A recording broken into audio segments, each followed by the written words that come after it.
black. I've made it on a white it's a white vest, but it's one of the more popular things that I sell. It's because it's easy. You can just cut out the column for the back of the vestment. The column, this is the column, the cross for the back of the vestment, the column for the front, and sew it on another fabric. You can get it in all different kinds of fabrics, um, velvet, um, cotton, satin, um, anyways, sateen, linen. You can get it on many different kinds of fabrics, and then just use it. You don't have to. And went over these motifs. I traced them with white thread. You can see it a little bit here. I traced them with white thread because I wanted to compare the motifs. Some of them, like the ones on that side, some are better than to look at than some of the ones on this side. Sometimes it's hard to figure out exactly what's going on here because, again, it's a bad picture and the pixels are not well defined. All right. This is the area that I want to do.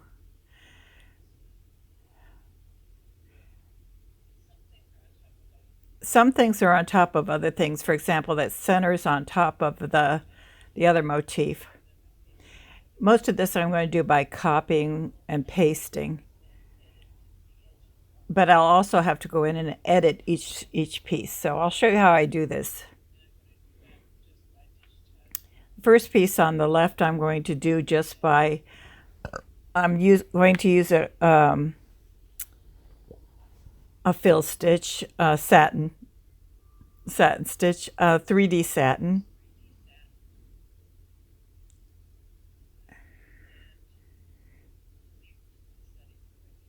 And I'll leave the settings the way they are here.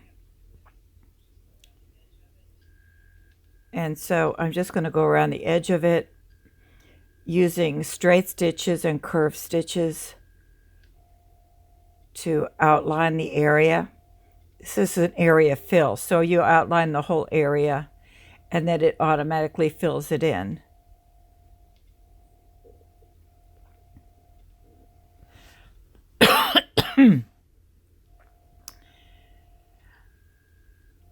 I explained all this as I did it, but the microphone is picking up, well, it's picking up the dryer in the background, but it's also picking up, every time I click it makes really weird static noises.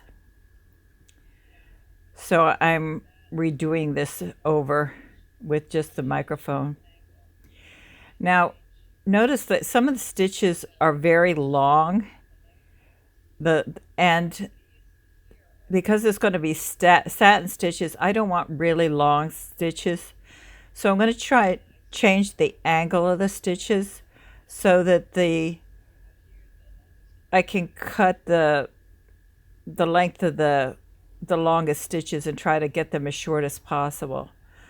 Otherwise, I have to go in and do it as a turning angle fill stitch, and that takes a lot longer to digitize. But just changing the angle slightly usually is enough to at least shorten the stitches. I like the edges on this. They're pretty smooth, so I'll just keep it and copy it and then paste it and mirror it so it flips it over and then move it to the other side. And I move it to the other side using the area keys so it stays exactly in the same plane. Now with those two in place, I can see where the center is and where I need to digitize in the center. And because I edited it before I copied and pasted, the other piece will have the same the other piece will be edited already.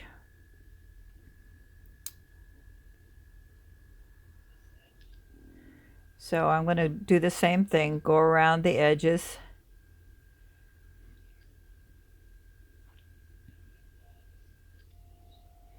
follow this curve down to the bottom.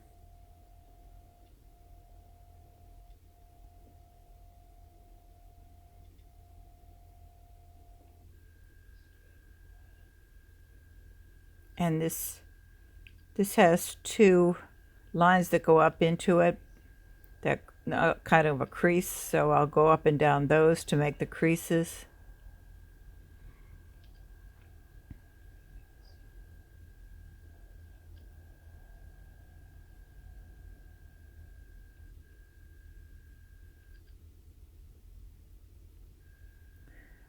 And the top and the bottom, which are straighter, I use straight stitches, and here on the edges I'm using a curved stitch. So it makes a nice round edge, curved edge. And now again I want to look at the angles of the stitches and the length of them. Because this is the center, even though the stitches aren't long, because it is the center, I want to go straight across. So I'm going to change the angle of that so it's absolutely straight across. Stitches on each side will angle away from it, but the middle one needs to be straight. Now I need to look at the bottom because that looks like it needs to be edited. I want the creases to be the same height, and I need to make sure that point is in the center.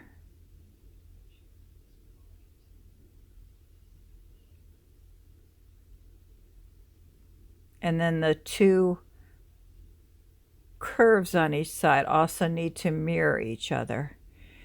And because I didn't do this as two pieces and flip it, I'll have to visually mirror it.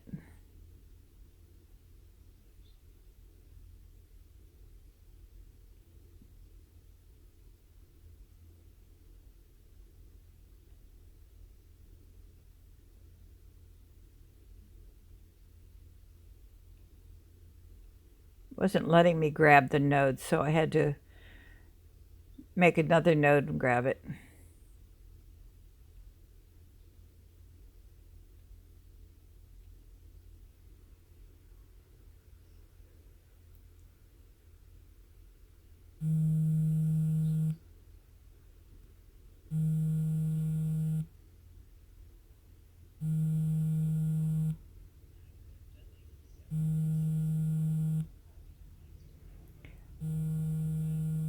I could really do these as separate pieces and copy and paste them because the center section is all one piece. So it wouldn't have worked out. Now we're going to do the two little things on the sides. So I'm going to again do one side and then copy and paste it to the other side. Again, a closed shape here. And just go around the outside edges.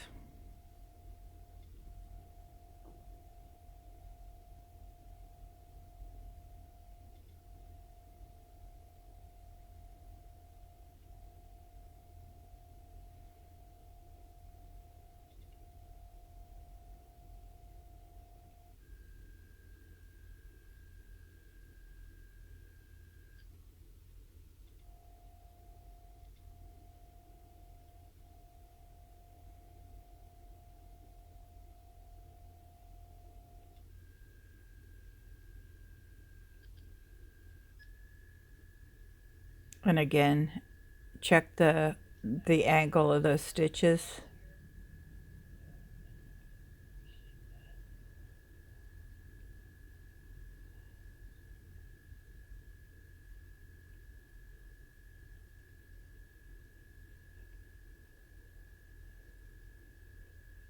It's better if you do your editing before you copy and paste it. And again, we'll copy, paste it, flip it, and then drag it over to the other side.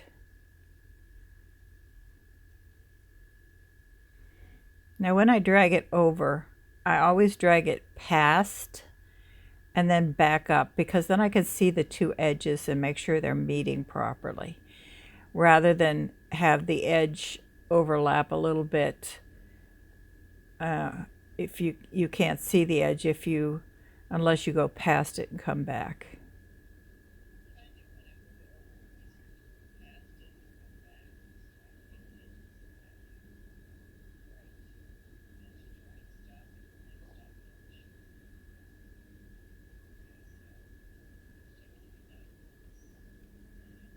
So there's the whole design so far. Now,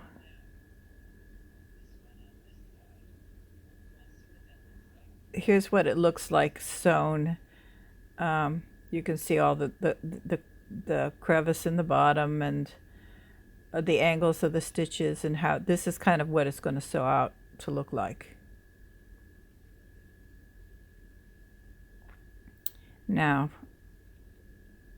look at the other side of it, the curlicue part with the leaves.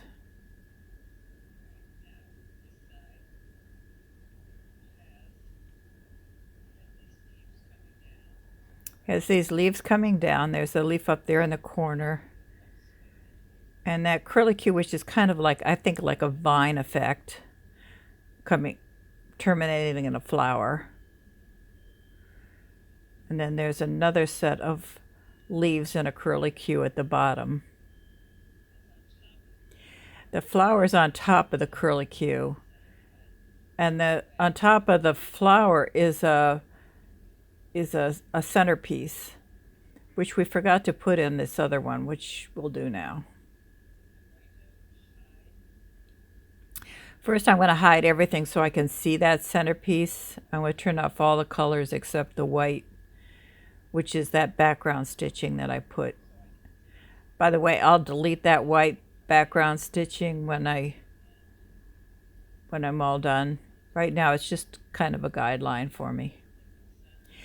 To do the oval, you click in the center, drag it out to the height you want, click, and then drag to the width you want, click again, and hit enter, and there it is. And you can change the direction of those stitches, but I think I'm going to leave it for right now. And I don't need to turn the other colors back on because I'm finished with that area. The flower's on the bottom of everything, so I'm going to do that one first. And I'm going to switch colors because even though everything's going to end up being sewn as gold, by sewing similar things in similar colors, it makes it easier to find them and rearrange them and resequence without having to go in and find individual objects. And even when I'm finished and I'm ready to sew, I will leave, if everything gets sewn in one color, I will leave colors just as stops, so that if in the middle of sewing something off, there's a problem, I can skip through thousands of stitches at a time by simply going through, jumping from color to color till I find the place where I need to fix an error. I never leave something that's a design all one color. I always break it into separate steps, into separate colors. So I'm going around all the leaves again with just the fill stitch of this, all the petals of this flower.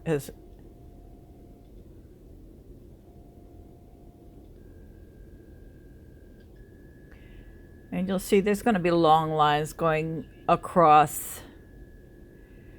And no matter which direction I change the angle, I'm still going to get long stitches all the way across because there are 6 petals to this. But the thing is, I really don't need the middle of this. Oh, excuse me. Let me fix these petals first. Now, again, see the long stitches across the center, and there's going to be a center dot on top of it, so I don't really need the center of this flower, so I can make a hole here.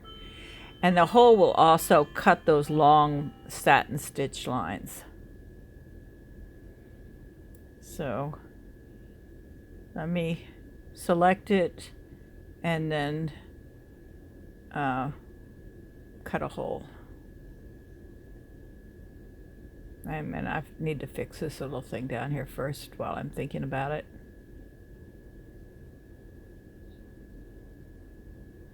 All right, now cut a hole.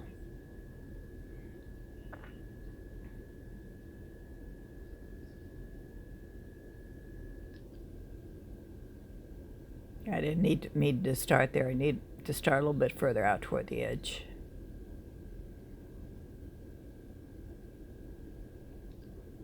And just go around an area in the center. I can always reshape the center. So I have this hole, but I'll have to fix it, make it a little bit larger.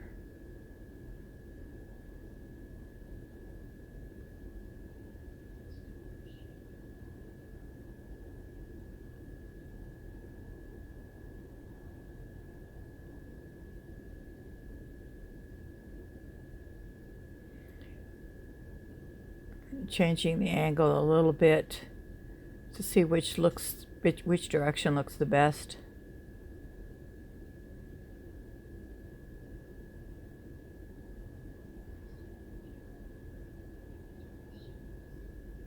So now I'll reshape the hole.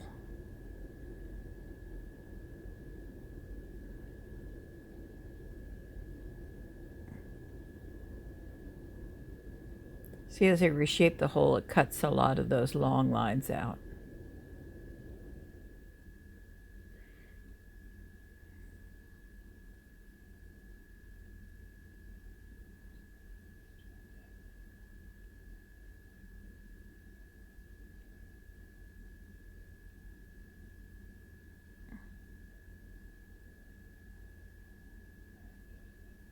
That looks pretty good.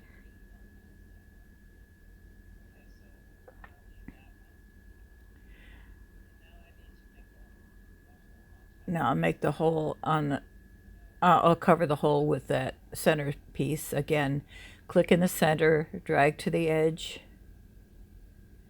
as high as you want it, and then as wide as you want it, and hit enter, and there's your center.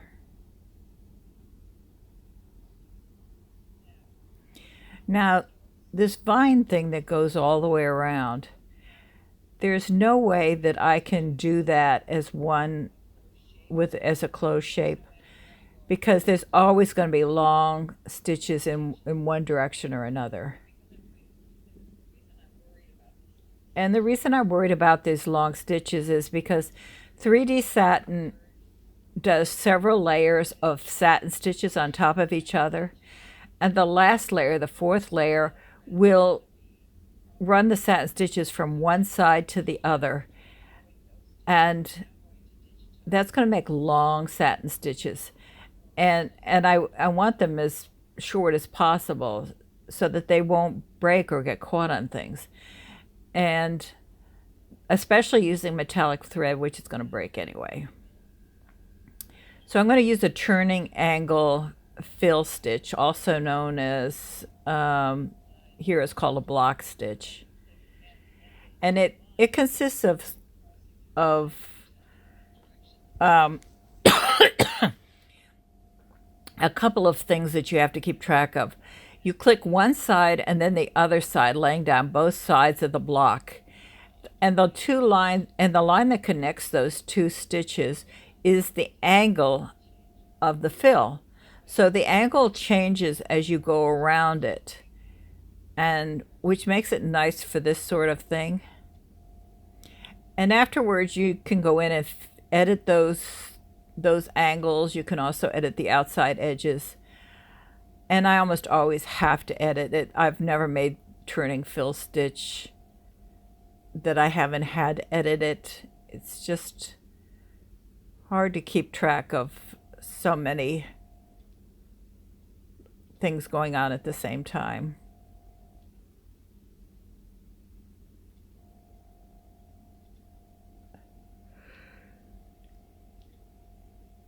You see, every time I click, there's a line that runs between the two nodes, and that line is the angle between those two nodes. That's the direction the stitches will go between those two nodes.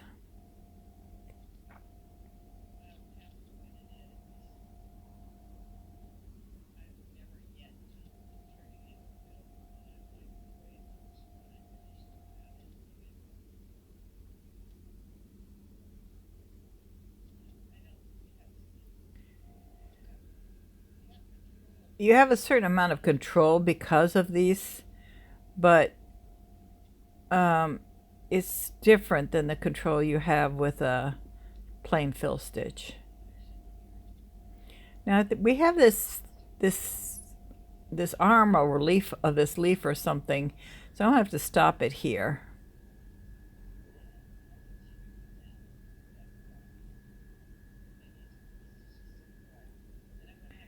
Now I'm going to go in and look at these stitches. See, some it's wide in some areas and narrow in others.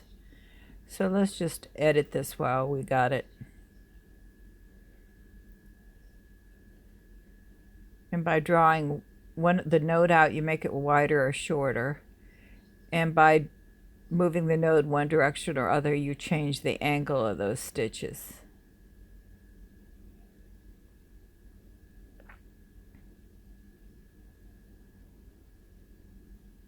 And each one of these a little wider here. Change this angle a little bit.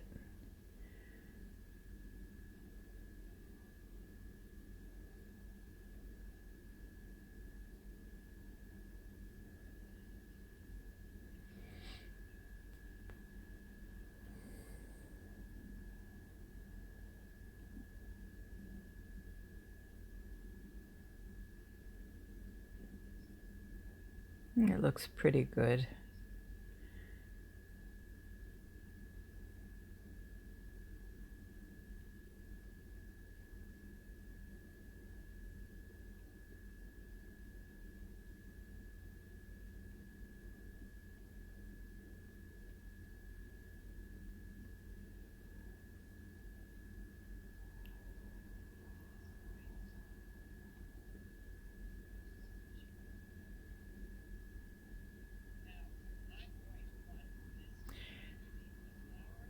Now I think the vine goes under the flower, so I can resequence that by going over into the resequence box and pulling up the flower above the vine.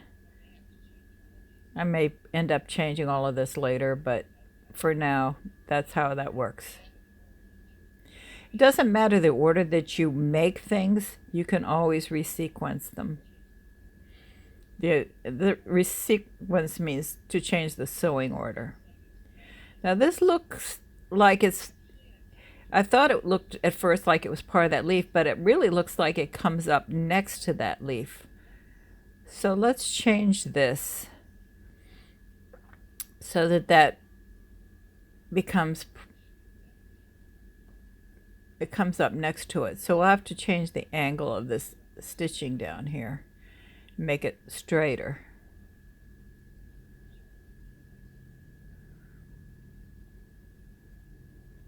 And all of these have to be changed a little bit, at least there at the very end of the vine.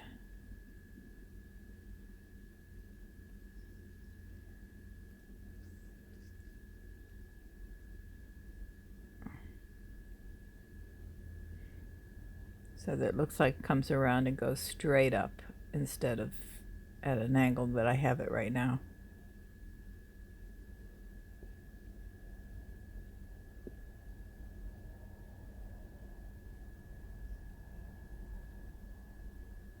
Now that looks better.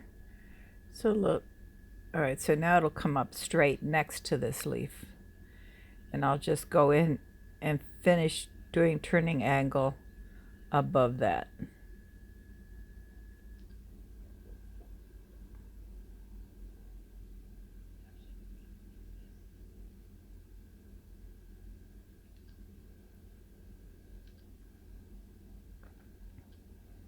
Again, clicking both sides.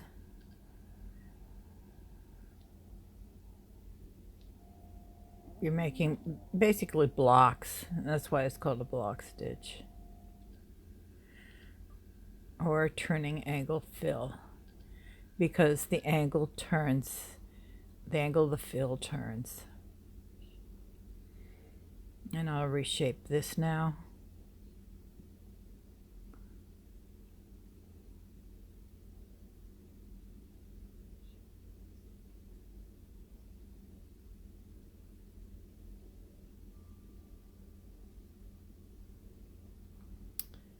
Okay, so now now that we have the vine in, we can go and put those leaves in. Well, I better move this up with the other vine. Now these I'm going to do just as shapes. So I'll go back to the regular fill.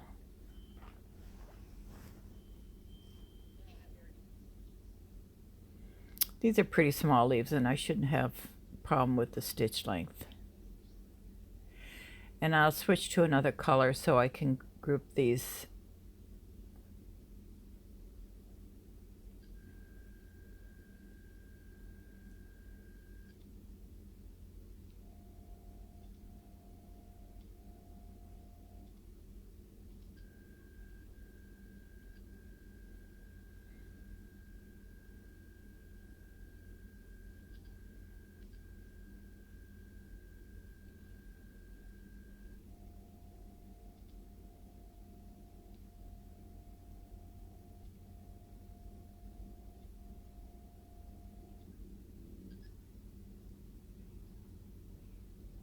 And I'll change the angle of those.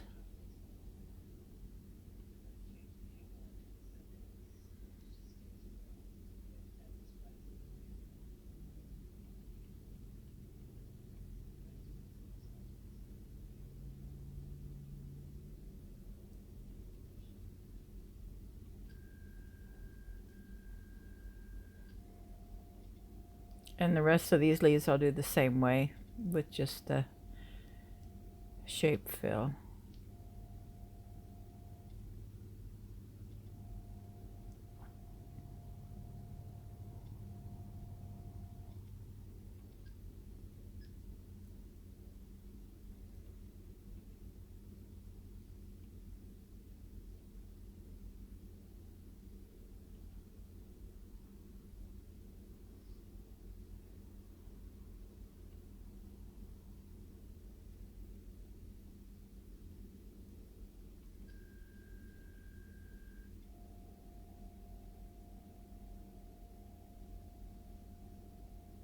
Now this leaf has a center line and I'll just go around the leaf and then go down the line just like I did with the other motif, the center motif.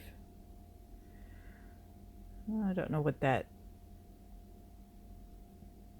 funny thing is there, but I'll put it in and look at it after. Down the center of the leaf.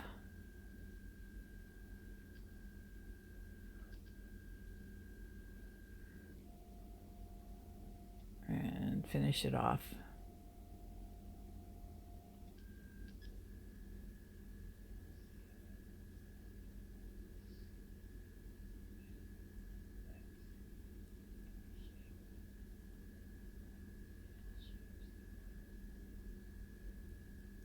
Now that funny section there, first of all, that's the long lines, which I don't like, but I really don't think that belongs there.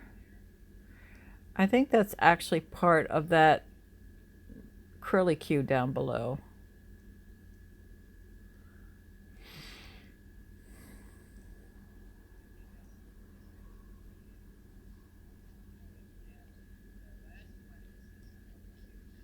this curlicue here actually looks like this other part, this section down here and sticking out to the side, those are actually part of the galloon.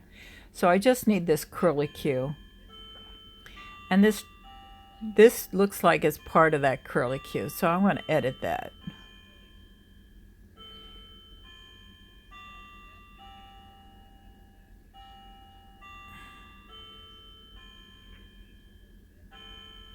So I change the leaf and add that onto the curlicue. Now the curlicue, I'm going to have to go back to the block stitch because again, the length of the curlicue and the different angles, there's just no way around it.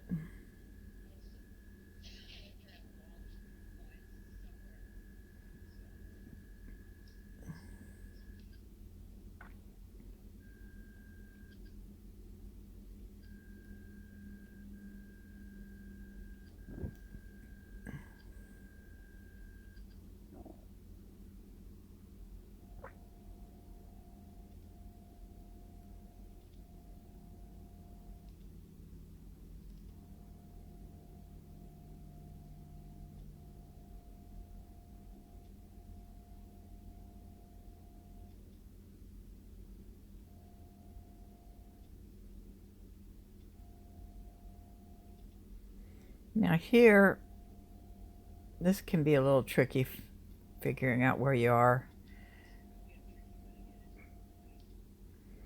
The outside edges are easy, but the inside ones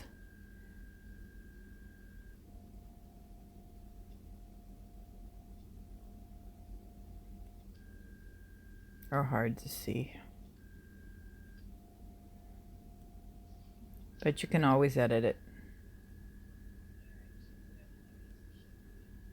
Definitely needs to be reshaped, so let's go in and do that. It's a little wide here at this area, and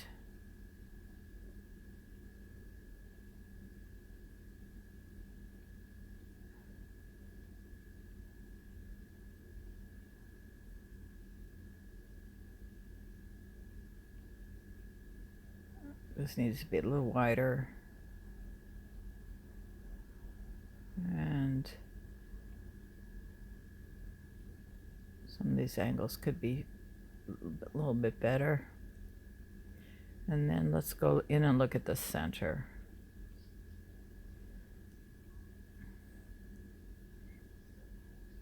Doesn't look too bad, but I'd like this curve to come a little straighter here. Okay.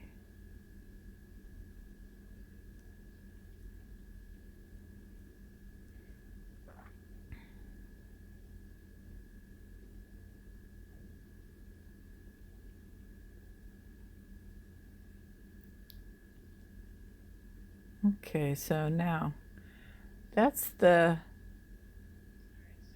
leaf section down here. Now we need the top leaf section. All those leaves at the top.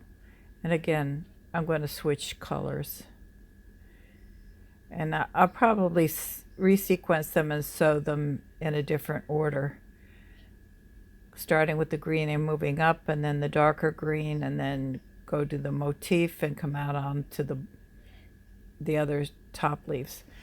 But I'll know that better once I've got it all done. Don't like jump stitches, so I like to have it sew in an order that there's few. I seem to have missed this leaf up here, but we can put it in now. I'm going to change the color too. I'll make this a blue.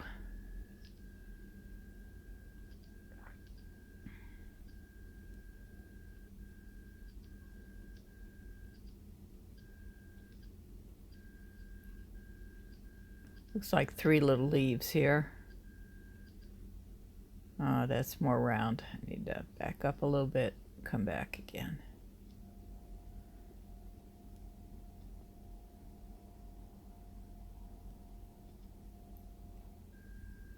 On Digitizer, you erase stitches by simply backspacing. And alright, so there's the leaf. And now the next leaf.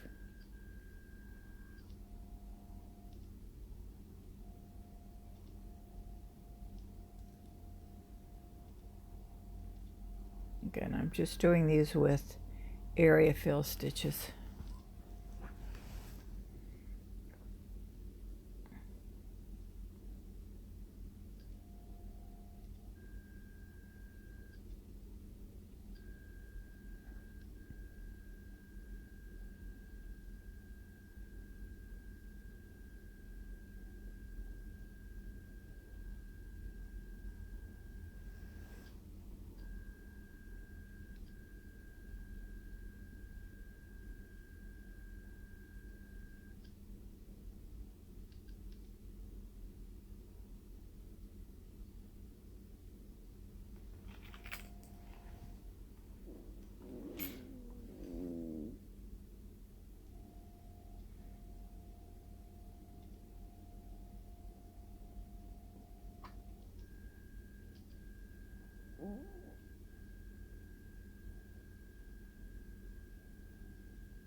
I could have done these as separate leaves, but they look kind of attached, so I'm doing them as one. I'll do that curlicue as a separate one. Now this area, this one leaf looks funny. This looks really strange. Let me see what it looks like on the other side. On this side, it's 3 leaves, or at least 3 sections to a leaf. Here, it's only 2. And this side actually looks better. Well, I mean, that leaf section looks better. The part next to it, I don't like. All right, so I think I'm going to make it again using the other side and drag it over, mirror it and drag it over.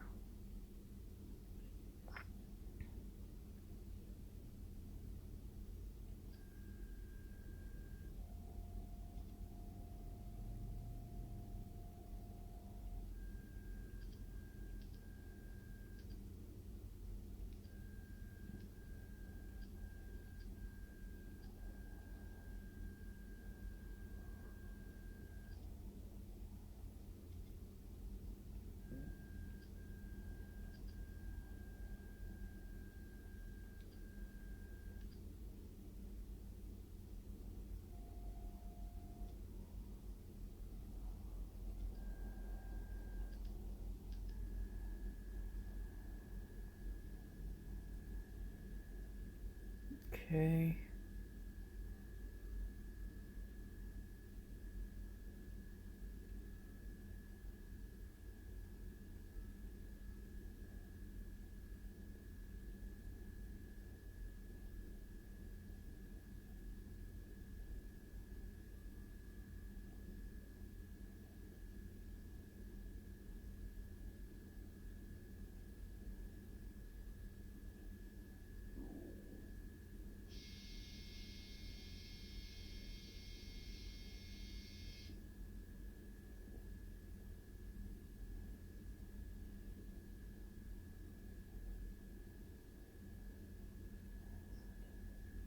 I'm going to bring this one in further and the other one as well.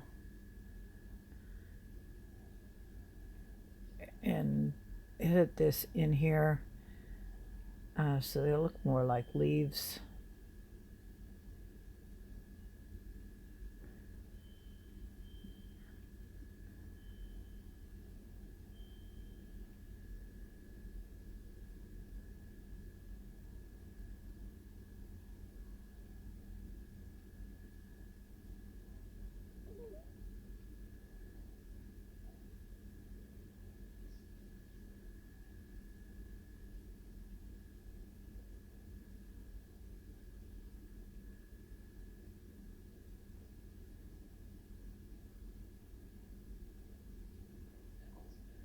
Oh, it looks better.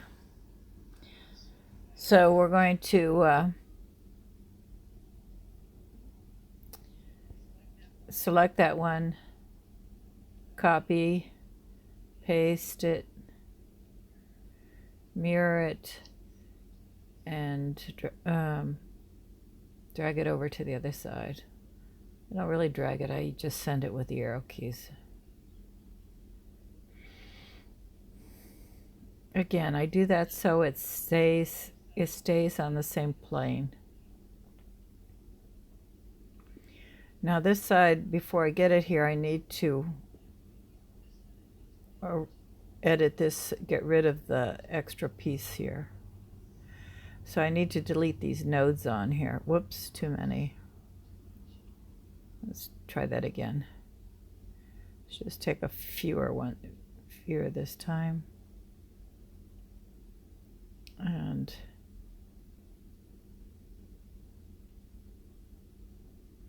there's some, I didn't get all these nodes down at the bottom, so let's try that again. And that should do it. All right. Now put the other piece on and then fix the connection.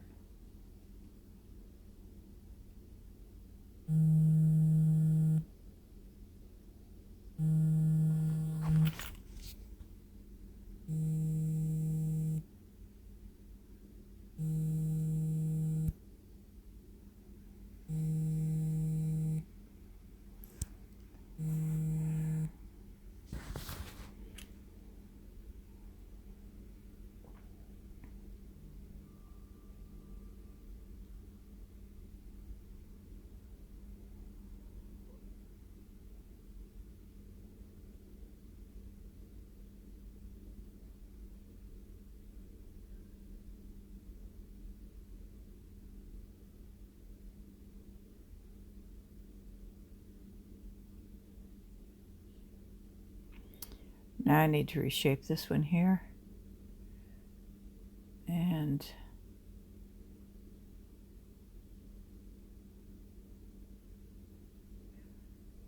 all right, now we need to fix these angles here.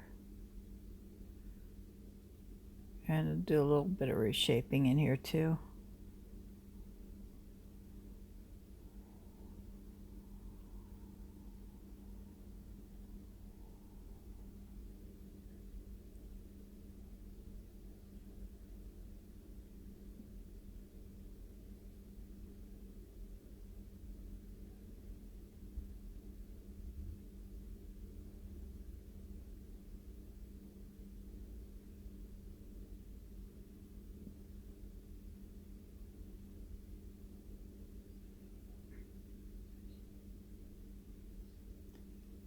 There's no way to get rid of the long lines in that section there, but I think it can live with it. Live better when I sew it off.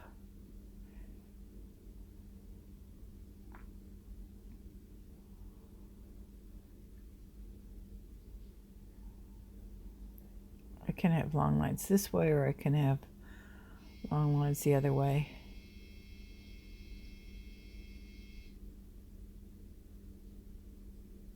Okay. Now we still have one more curlicue here.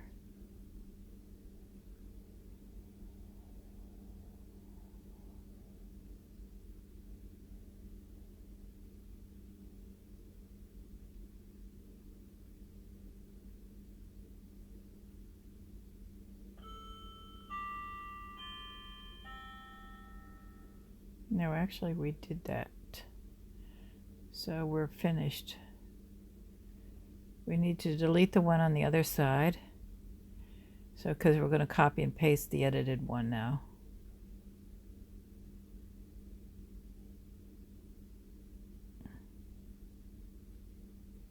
As soon as the buffering catches up.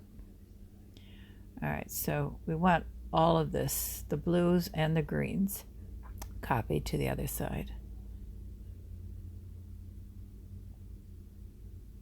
So not the pink, but the lower three, the dark green, light, middle green, and blue. So we'll copy, paste, mirror it, flip, and move it over.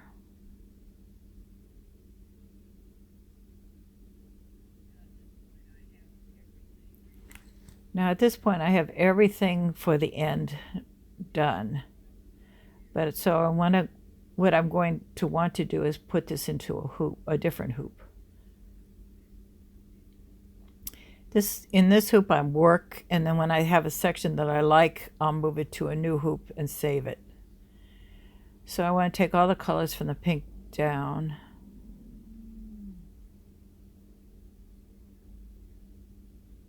And copy them. Open up a new hoop.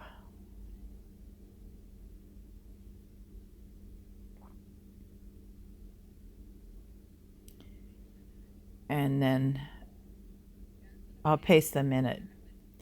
Now it always pastes in exactly the same spot as it was on the previous hoop, which is somewhere outside of the hoop, because I had the hoop turned off and I was just working on the background and really didn't care where the hoop was at that time. So I'm going to turn the hoop the direction I want, and I'll paste it. Now see, it's down here at the bottom, but it's not in the hoop. So I'm going to group them together and drag them into the hoop. If you don't group them, sometimes you miss things. Now I know they're not all going to fit. So, but there's a space at the bottom which I think I can get. I can move the pieces around and rotate one section and see if I can get it all into everything, at least sewn in the hoop. I can always, they're going to be taken apart and sewed down on top of the galloon, so it really doesn't matter if they're sewn in different sections. And this is why I keep things in color groups, because I can then group them. So I've ungrouped everything, and now I'm going to group the blue and two greens on the right and group them together. I group the pink together. There's too many pieces here. I must have pasted twice. So which is which? I need to delete one of these groups. Let's try the bottom group first.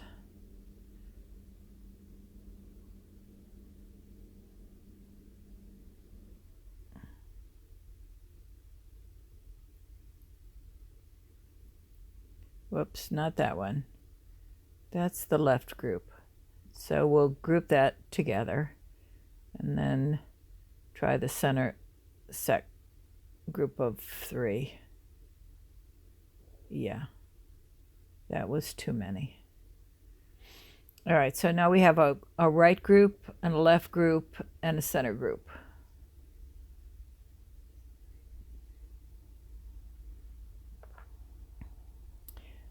So now I want to take the group on the left side and rotate it. So hopefully it'll fit in that spot there at the bottom.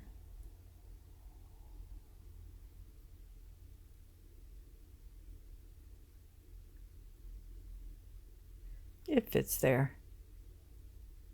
Got enough room. I'm going to separate the pink one too. is make them as 3 different pieces and then connect them when I go to sew them down. Turn the bottom a little bit to give the pink a little bit more room here.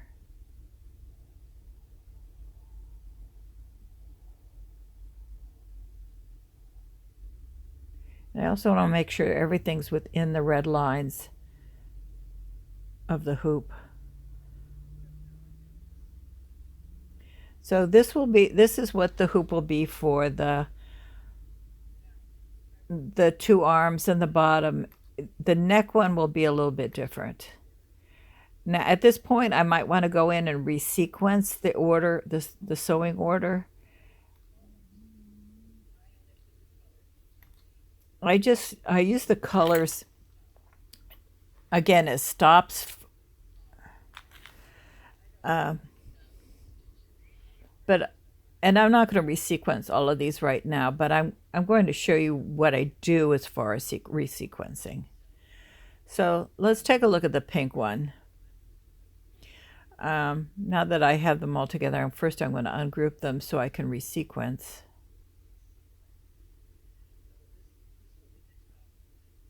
So let's take a look at the objects now.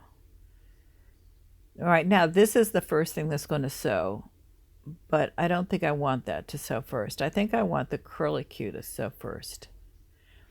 So I'll drag that to the top, and then this one, then I want the center, so I'll have to move that one. Then the right side curlicue, and then the top, and then the dot on the middle. Now once I've resequenced, I also want to change where the stitching begins and ends, because I don't like a lot of jump stitches. So I'll hit the reshape and click the item, and it shows me where the beginning and ends are. I don't care where it begins, but I want it to end right next to the next piece it's going to sew. And I want it to start where the other one ended and end next to something where the next piece is going to sew. So that one, and that's where that will start. And then it will, I want it to end next to the next piece. And I want that piece to begin where the last one ended, and so on.